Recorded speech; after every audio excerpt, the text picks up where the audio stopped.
జరిగినవేవి మనసులో పెట్టుకోకు, వదిలే. మీరు తేలికగానే చెప్తారండి, కానీ అంత సులువుగా ఎలా మర్చిపోమంటారు?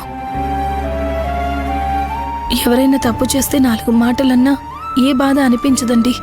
కానీ చెయ్యని తప్పుకి నన్ను మా నాన్నని అందరూ బ్లేమ్ చేస్తూ ఇన్ని మాటలు అంటుంటే బాధపడకుండా ఎలా ఉండమంటారు? మనసుకి తీసుకోకుండా ఎలా ఉండమంటారు?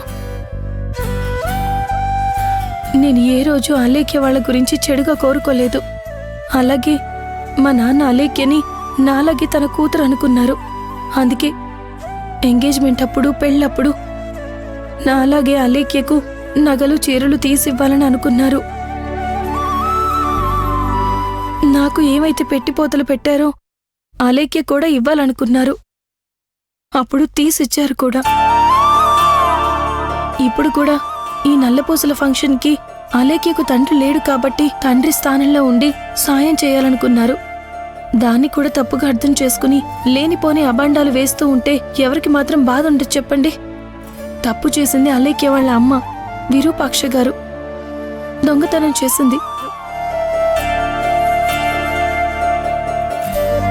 ఆ నటన నమ్మి నన్ను మా నాన్నని తప్పుగా అర్థం చేసుకుంటున్నారు. ఇందులో నీ తప్పు లేదని నాకు ఖచ్చితంగా తెలుసు భూమి. కానీ తెలుసో తెలియకో మీ నాన్నగారి తప్పు కూడా ఉంది.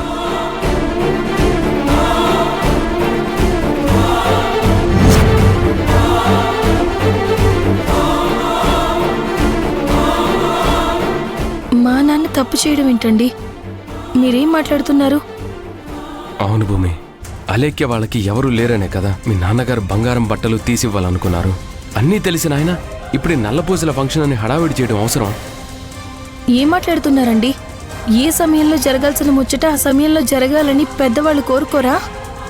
నేను ఒక్కగానొక్క కూతుర్ని. నాకు చేయాల్సిన ముచ్చట్లన్నీ చేసి అందులో ఆనందం వెతుక్కోవాలనుకోవడం వాళ్ళ తప్ప?